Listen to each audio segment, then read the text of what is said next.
1960, and my father remarried in January 1962. So it was 15 months later, so I was 8 when he remarried.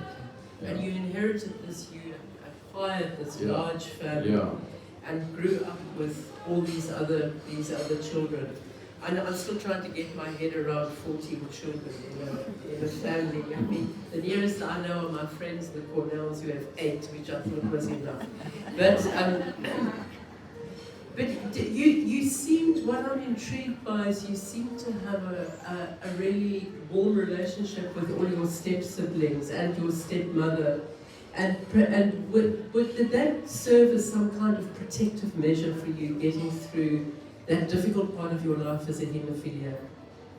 I had a warm relationship with some of my stepbrothers and sisters, not all of them. There's an unexpected, the Tafelberg editor took a lot out.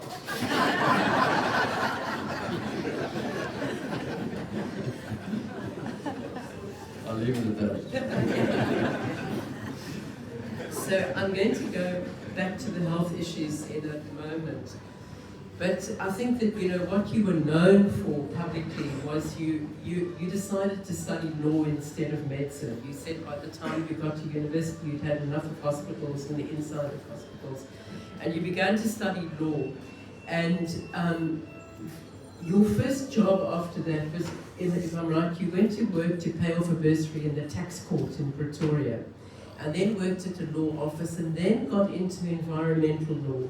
Why? It was something that was unusual in those days. What intrigued you about environmental law?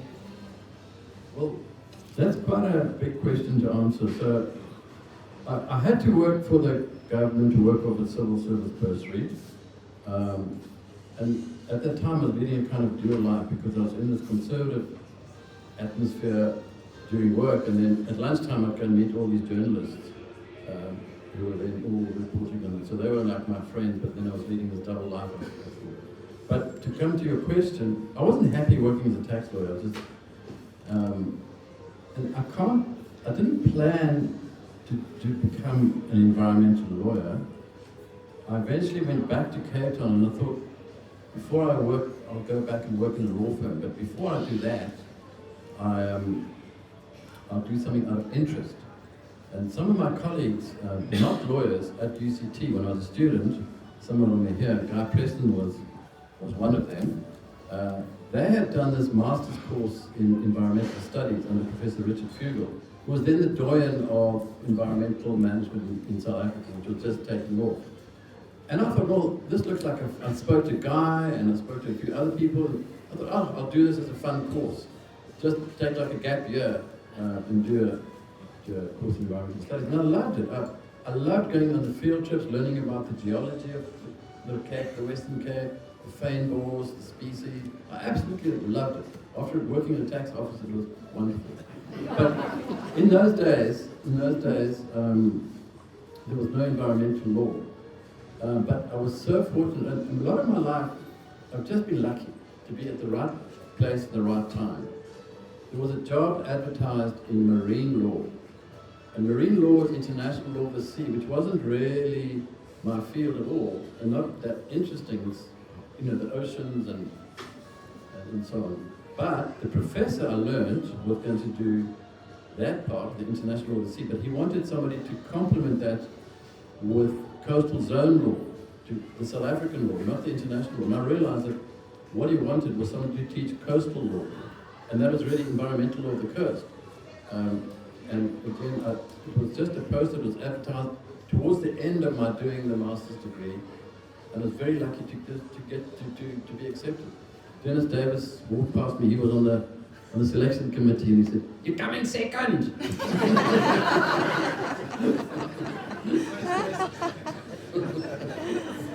sounds like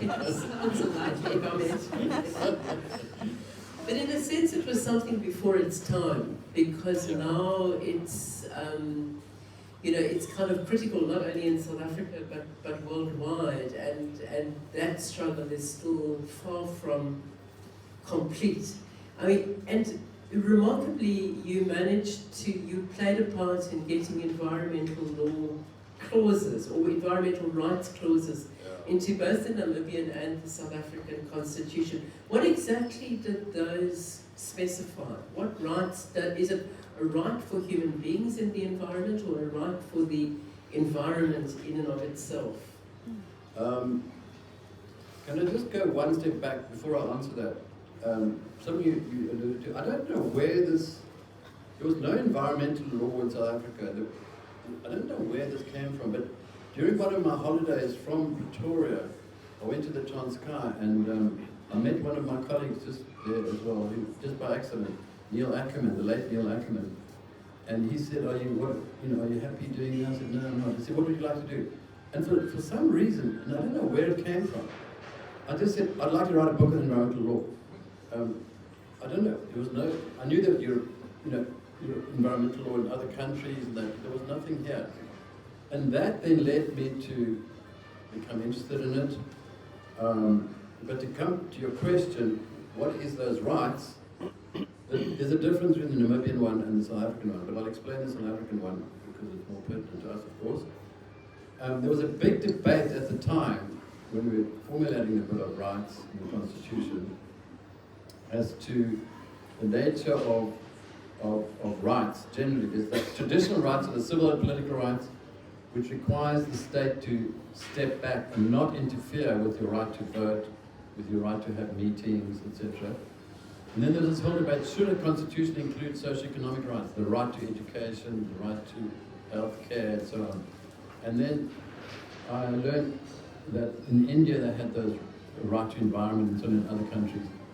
And that wasn't very popular because it requires the state to do something, all those rights. But eventually they accepted that socioeconomic rights would be in the Constitution.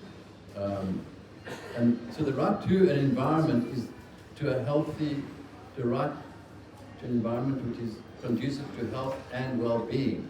And that word well-being is very open-ended.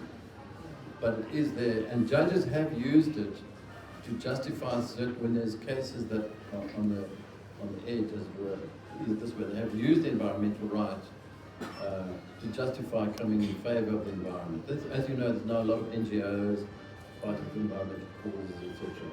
So it was a great satisfaction. It took a few years before the environmental right was first quoted by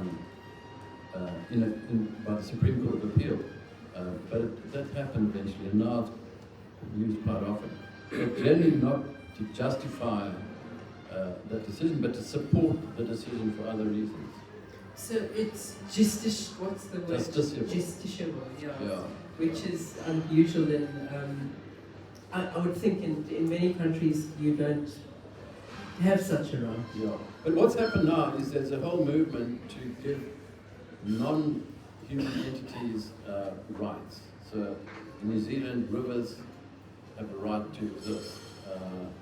In Ecuador, a colleague of mine, Kuma Cullinan, he's been involved with advising, I think, Bolivia or Peru.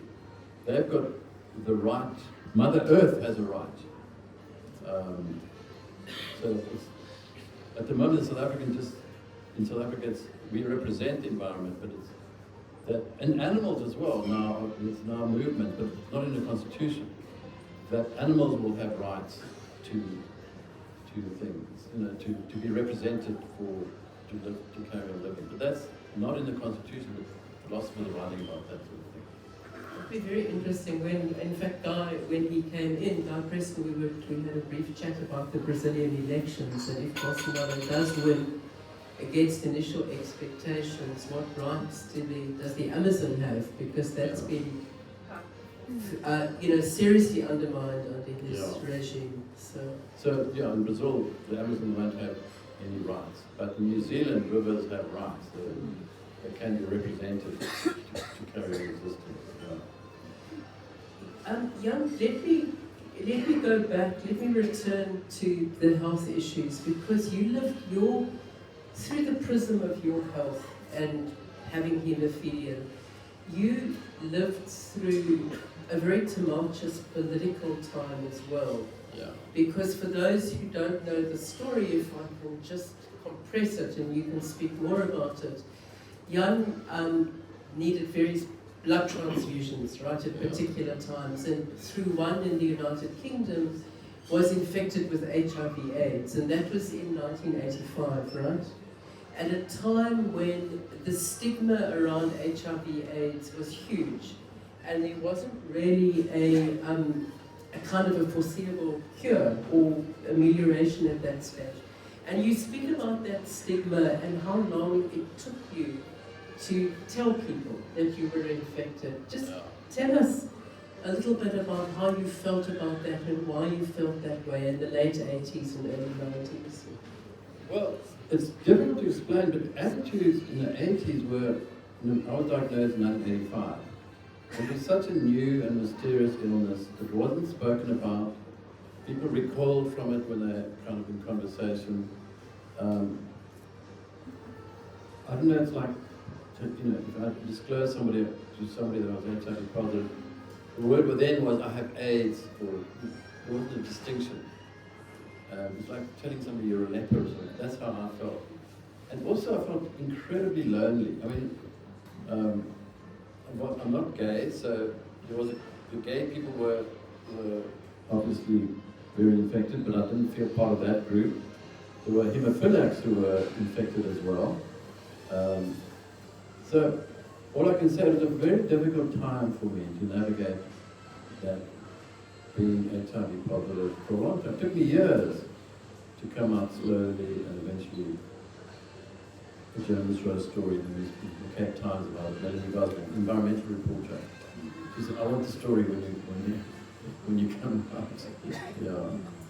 And I was struck and kind of horrified by how the doctor at Tygerberg Hospital, I think it was Tygerberg, told you. Can you just tell that story of what he said to you? That was, so again, the whole new disease was in the newspapers, on the radio, but it was very mysterious. It was something from Africa. And there was only one place I went to. I was then doing my master's with Guy and other colleagues here in environmental studies, and I went to student health to say, listen, we've read about this, my partner and I at the time, we've read about this new illness. Can I just have myself tested just to make sure that I'm okay? And he said, well, there's only one place you can go at the moment, and that's Tygerberg Hospital, to the chemistry building. Dr. Wally Becker, I remember his name, Professor Wally Becker. He'll do a test. So he said, he pulled the blood at student health at UCT and sent it. He said, come back in 2 days' time and we'll have the results. And when I came back, I said, listen, you better go and get the results yourself. And so then I started getting edgy, uneasy. And I drove to Tygerberg Hospital, and I write about this, went up in the lift. As the lift door opened, there was a white-coated doctor there. It wasn't Professor Wally Becker, it was his son who had recently graduated. And he said, are you Jan Glazewski? I said, yeah, he couldn't pronounce my name. He said, and this is true, he said, you have AIDS. Without even greeting, he was in the corridor outside the lift. And I said, what? And I just stood there kind of, well, what does it entail? And he dashed off to his office, and he gave me this big book called Immunology, a very technical book. And he said, you can borrow this, and I want it back. And off I went. And I never opened the book, and 17 years later I threw it away.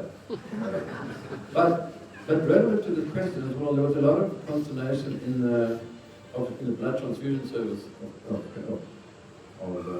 Glazewski blood transfusion service, because they obviously collecting blood, and the whole, the whole controversy about whether gay people should donate blood and all those things. It was a difficult time, and so they provided a little bit of support.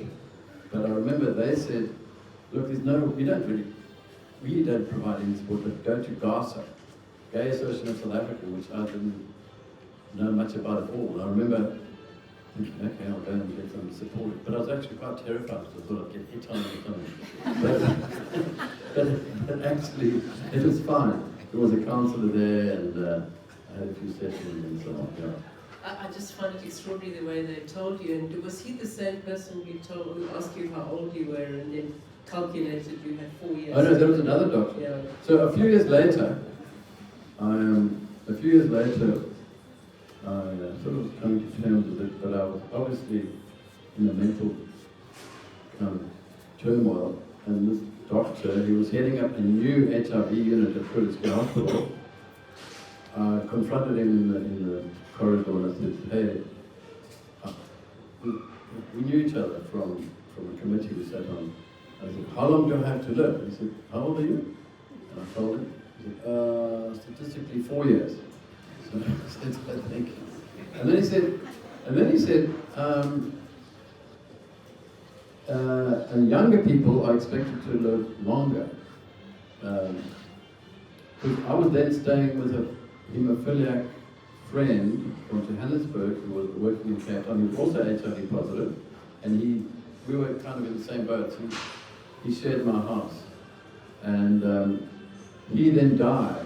So basically, in the book I talk about other hemophiliacs that died that I knew, and I've never until this day known why I survived and those around me didn't. The one thing that interested me is that in the gay community, when AIDS first presented, the gay people in New York would present with Kaposi sarcoma, which is like your lungs get infected, but the hemophiliacs didn't present with that. So there's some difference, but I don't know what the difference is, and I don't know why I survived and others didn't. In Australia, there's a cohort of hemophiliacs that call them long-term survivors.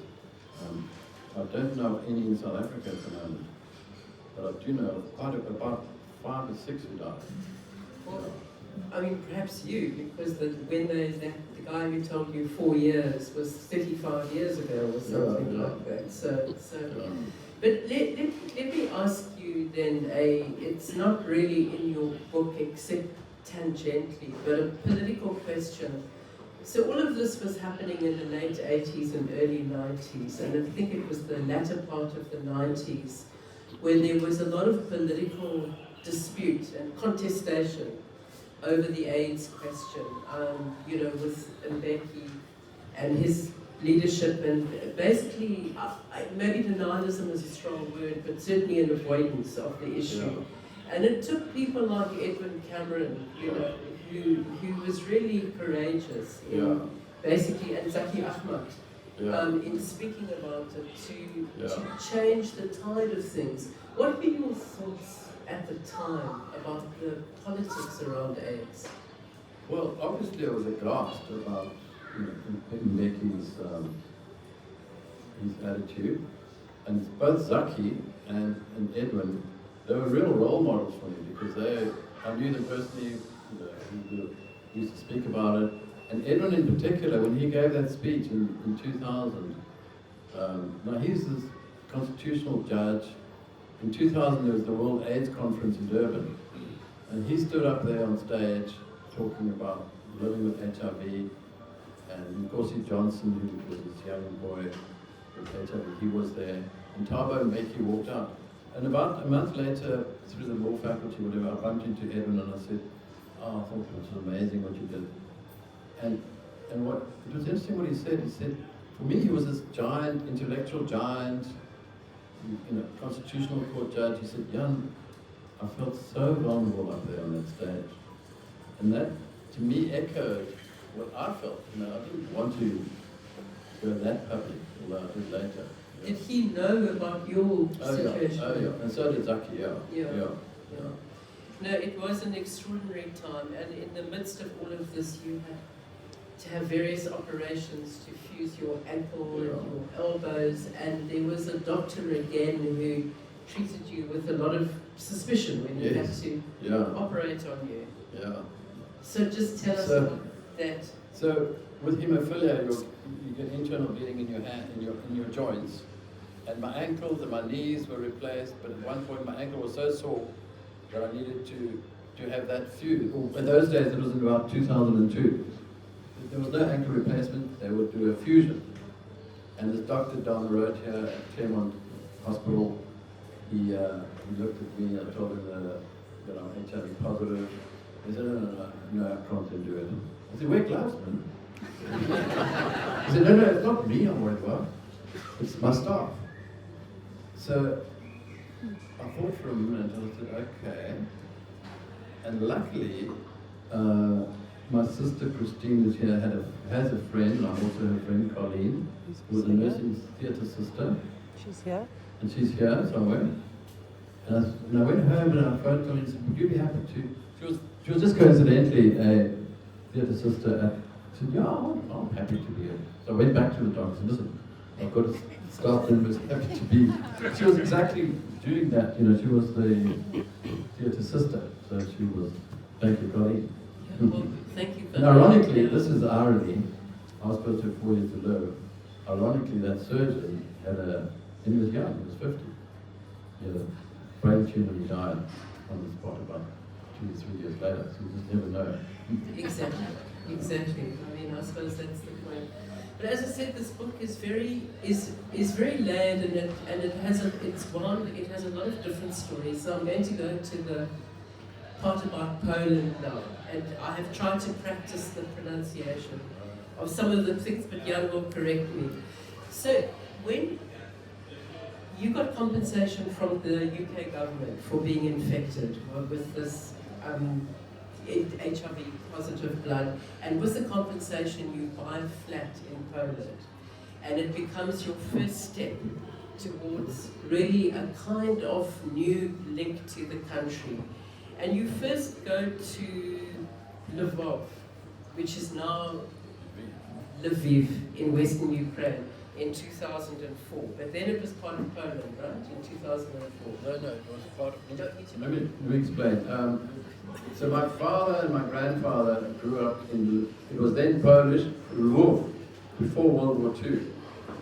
After Yalta, they moved the border to Poland. So Lviv today, ended up in the Soviet Union and today's in Ukraine, as is my grandfather's estate, where the silver that I talked about was buried. So in other words, you can imagine a map of Poland. The farm and Lviv was right in the east of Poland, but they moved it to the left, so that those territories ended up in the Soviet Union and now in Ukraine. Western Ukraine, okay. Yeah. So, but you don't at that stage go and look for the treasure, but you have the silver, but you have your father's hand-drawn map, which is in the front of the book, and a note from your father, which is extraordinary, about describing how you get there. And I'm going to ask you to read a little bit, I think we've got time. When you go back, you find the farmhouse, but it's not really a farmhouse anymore. It's the remains of a farmhouse, of the manor on the Dniester River. But you need to make sure that it's the right side of the river, right? Because there are two. Please say the name of the village. The village is called Belova. Yeah. And there were two. So the CH in Polish is pronounced. So we should know that here, right? Because we have a lot of various things. Exactly, yeah. So I'm going to ask, before he actually finds the silver, he goes to this village and he meets a man who he thinks knew his grandfather, who was not the Russian. When the Russians came in, we can talk about that later. They had killed a lot of landowners, but not Jan's grandfather, because the local people protected him. So if you could just read from the Dzień Dobry to the end of, that comes to my mind, to the end of that page. And it's just lovely writing and lovely conversation. Thank you. So just before I read it, I just want to emphasize, I didn't go to Knilova, which is the name of the village and the estate that my grandfather lived on. I didn't go there to find the silver. Initially, I wanted to know where my father came from, because at the dining room table, he would often speak about, he was a farmer, and he would speak about growing his vines and doing this and that. So I wanted to basically go and find my roots, as it were. Where did I come from? My genes come from. So we got there, and I did about 2 or 3 of these initial forays into the village and to the estate. And this time I was with my sisters, 2 of my sisters. So, Dzień dobry, I say. Dzień dobry is good day. Wishing him a good day. I notice his piercing blue eyes, gold-capped front teeth, and his working boots. He responds warmly and asks about my presence here. My name is Glazewski, and I'm pronouncing it in English. My family lived here many years ago, before the war. I began in Polish. Oh, Glazewski, his eyes light up. How wonderful. I remember your father. No, grandfather, I say. Well, that could well have been my father, who had by then taken over and begun farming the land. My parents worked for him, he continues, animated. They paid them 2 zloty a day and me 1 zloty, as I was only 12 years old. A bit of child labor here, I'm afraid, in the family. I beckoned to my sisters who are gathering some flowers that have popped up of the field here and there. He immediately takes a shine to Marisha, telling her how beautiful she is. They chat away about what and where on the farm, and about our father and our grandfather. Yes, he says, when the Russians came, and I heard the story from my father as well. Yes, he says, they're talking about my grandfather now.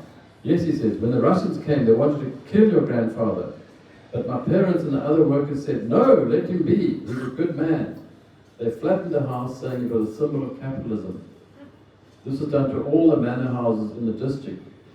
It is not unlike what is happening in Zimbabwe, where the houses of white farmers are being razed to the ground or occupied by locals. Such is the thought that comes to my mind.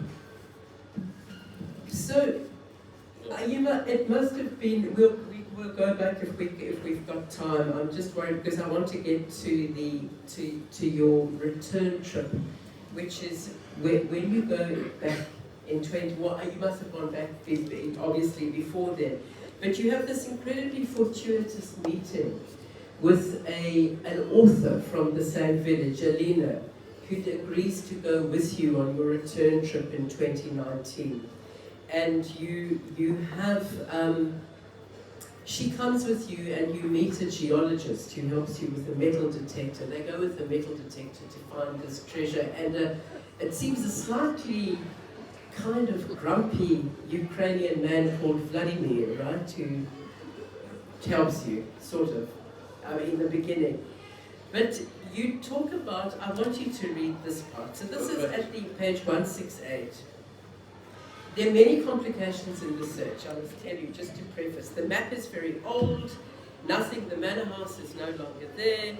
There are 2 villages of the same name on opposite sides of the river. So once they've overcome those things, from 168, I see the glint of a metal object. And just until the end of that paragraph. Oh, the end of the first paragraph on the next page. Are you with me? Yeah. Okay. I've got it. But I just want to mention one other problem.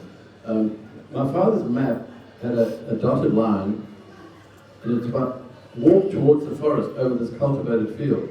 And we figured out the cultivated field is about 100 meters long, and then down the slope to where there's a river, but there's a forest. And his words were, where the forest starts, you have to dig. Now this is 80 years later. So where did the forest start when he buried it? 1939. And that was another one of the difficulties. I had no idea. What about the environment and the changing environment? Yeah, exactly. I see the glint of a metal object. I grasp. Layla, that's my niece, urges Vladimir to use the spade more slowly, more gently. Then she puts her hands into the freshly dug hole and tries to ease the object out. Can it be, I cried in a hushed tone. Layla tries to temper my mounting hope and excitement, warning me, it may not be a Glazewski thing. She glances back at me as a brass candlestick appears. It has been damaged by the aggressive digging. She places it in my outstretched hands. Taras then takes over. There are two metal detector men, Taras and Vladimir. Taras then takes over, probing gingerly in the soft, damp soil. Leila and Vladimir jockey for the second spade, taking turns to remove the earth. Leila gently and Vladimir less so. I watch intently, my chest pounding as I fumble for my thankfully fully charged cell phone. I begin to film the process of unearthing what turns out to be my father's long-buried treasure. Want me to carry on? Just for the next paragraph. Next appears another candlestick. This time silver, the second of well over a dozen that will eventually appear. The gleaming color contrasts with the dark earth. Then Leila hands me a spoon wrapped in a yellowing newspaper. The bone handle is decomposed and is no longer there. I marvel at the fact that the newspaper is seemingly preserved. The banner states Gazeta Polska. The print is clearly visible and readable after 80 years. But it crumbles as soon as I finger it. I feel choked up and I'm crying as I hug Leila. We've done it, I gasp.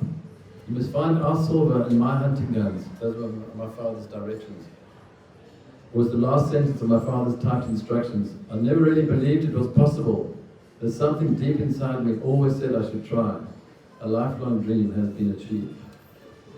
Thank you, Jan. So I'm going to, because we have to wrap in 5 minutes, but I do want to ask you 2 more things. One is that it's one thing to find buried silver. It's quite another thing to take it out of the country. To take it from Ukraine to Poland, and then from Poland back to wherever you were trying to get it. So just describe what you did briefly. We'll go into, people can read the book to find out what happens to Vladimir and Taras's demands afterwards. But how you got, I mean, it was kilograms and kilograms of silver. I can't remember the exact weight, but it was heavy. How you got it out? It was about 25 kilograms of silver and about 100 medallions and coins. And I was surprised. I thought, when my father said, get the family silver, I thought it was just, probably on all of your kitchen shelves or whatever in your lounge. But this went back generations. So, and I could trace my cousin in Poland, traces which generation by the family crest. Oh, that's your great-grandmother's aunt or whatever, from the family crest. But how did we get it out? So we didn't really have a plan. I went with my wife Louise, who's sitting right here, and it was her that said we must get it out. I wanted to go watch cricket in Newlands. Because as far as I was concerned, the silver at that point had been taken out of the ground and was with a friend of Alina's in Lviv, in a town, in a cupboard. And who wants to go back to the Ukraine in the middle of winter when you can go and watch the Newlands cricket test every New Year? But Louise insisted, fortunately, and it's a long story, but it's in here. We had all kinds of plans. We had one connection who in Kiev who said, I'll take it across in my truck because I go across regularly, but you'll have to send it to Kiev, which is like sending it to Johannesburg and back to, and then come through Cape Town. So eventually we got it out, and I'll just keep it short, through diplomatic means, with the help of a diplomat, and you can read about that in the chapter. It was very an extraordinary story. Sorry, can I just add, and this was so fortuitous because this happened. The silver was found in October 2019. I came back to South Africa, showed all my nephews and nieces and everything, and my friends. And then in December, Louise said, we must go and get it. And as I just said, I was dragging my feet, but we did it. But the point is that 3 months later it was locked down. So we retrieved it in January 2019. And we got back 2020, sorry. We found it in October 2019. And in 2020, we got it out of Ukraine. It's in Poland. No, I'm not going to tell you where in Poland. In case Vladimir spies on here. But a month later it was locked down, so it would still be there. I don't know what would have happened.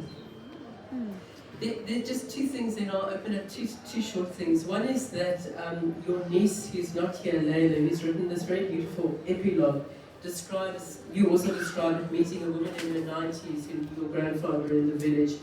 And she says, and it's just a sentence, I'll read it, we ask about her own life, and she talks about a life of war never ending. She spent time in a concentration camp before the Soviets liberated it, and then returned home. The Russians have come, the Germans have come, and I've survived them all, she mutters in Ukrainian.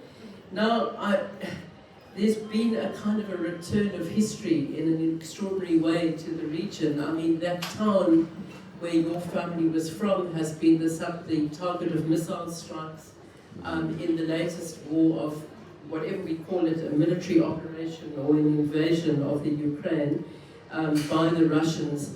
How does that make you feel now?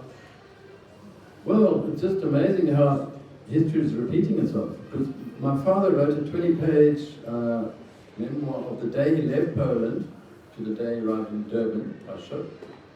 And there he recounts, very similar to stories we hear now, about fleeing across the border. At that time, Poland bordered Romania, no longer does.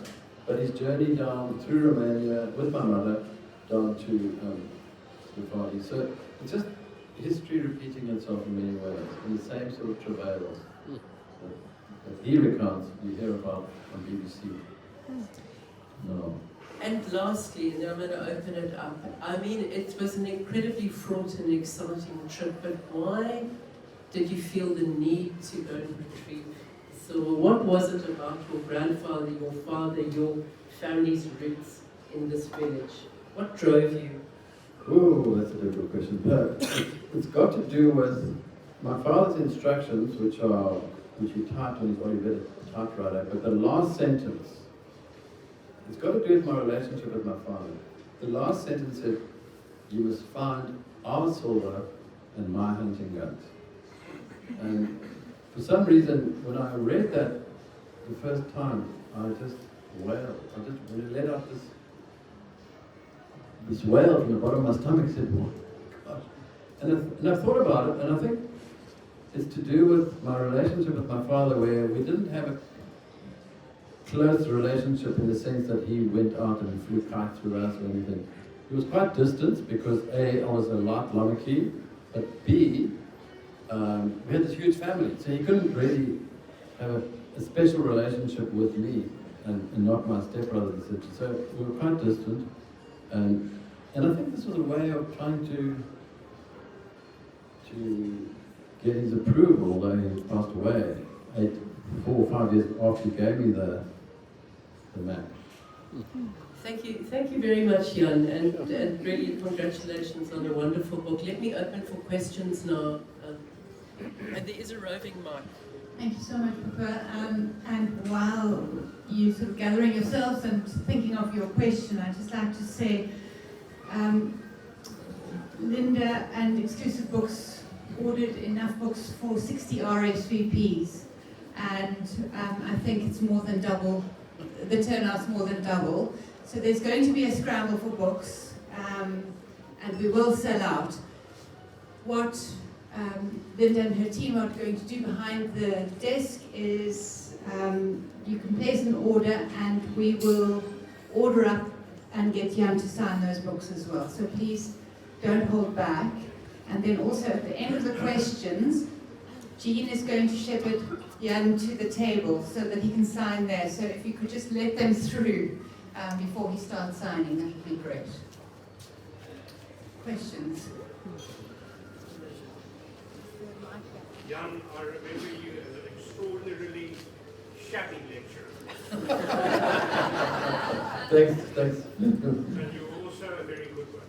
Oh. I mean that. I think what you've experienced, one could call very unusual, thank God for most of us, succession of travails in your life. You know, one can list them, you list them. Really, the question that I ask is, after all these years, you look very well. I'm pleased to be able to say that. What held you together? What held me together? That's There's one person waving at me. That's one of my many doctors.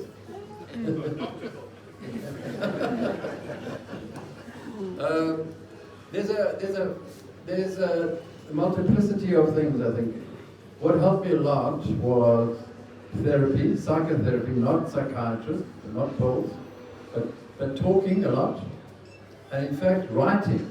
And just writing to oneself. And this memoir, writing this memoir has been very therapeutic as well. Other things, meditation, all kinds of, I go to acupuncture, which my doctor raises her eyebrows about. So it's alternate medicines. So it's a multiplicity of things. And I think importantly, it's also coming to terms that at some point I'm going to die, we're all going to die. So we might as well just try and live as best we can while we're here. And I want to ask you, when you were a student, did you know that I was HIV positive? It had been leaked. When you launched your first environment for South Africa, the little campus, Yeah. okay. Okay. You made the announcement. Okay. That was late 2000, I think. Yeah. Yeah. Thank you for the question.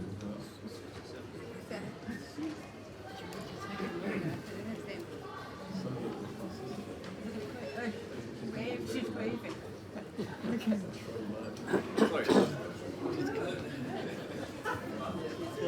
Hi, Jan.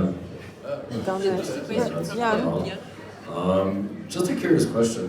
So they said that a scholar or an intellectual person never stops learning. So after covering all of what would be perceived as your basics, what is next? What are you currently busy with, and what will be the following step in your furthering of your own education? My education, okay, well, I'll tell you what, I'm going to get educated in making movies, because I'm going to sit back now and wait for a movie company to come and buy the rights. Like Marvel, like become a superhero. That's always a good one. So I'm going to learn the intricacies of script writing and all that.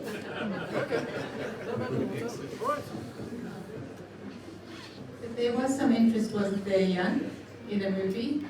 When you started with Mickey on a documentary. It's a documentary, but we can't go to the Ukraine now because there's a war problem there. And, I'm a South African, so although I've got a Polish passport, when you go into the Ukraine, they can see on the computer that you're South African, and so I'd love to go there and revisit the site, etc., and make a movie of the journey there. But they will see that I'm South African, and I'm so scared that they will suspect I'm some sort of spy, because South Africa hasn't been exactly supportive of Ukraine in this situation. Yeah. Hi, Jan. Michelle. I hear. Sure. I hear. Michelle, yeah. I remember your many fascinating stories just after you discovered the silver. But you did mention it wasn't the first time it had been buried, and you mentioned a donkey, and I thought that was really fascinating. Yeah. So this area, Central Europe, is been war-torn for centuries. And in the First World War, my father was about 6, so I'm a lifelong kid, as I said earlier.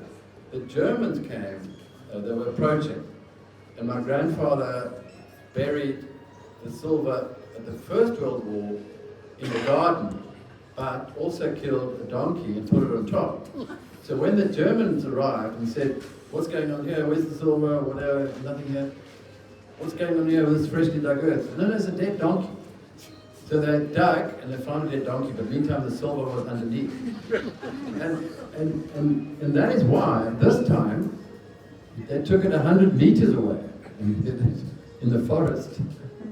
Down the slope. Yeah. It was an old donkey, apparently. Okay, I think that's a wrap, and thank you so much. Well, thanks, everybody. Yeah.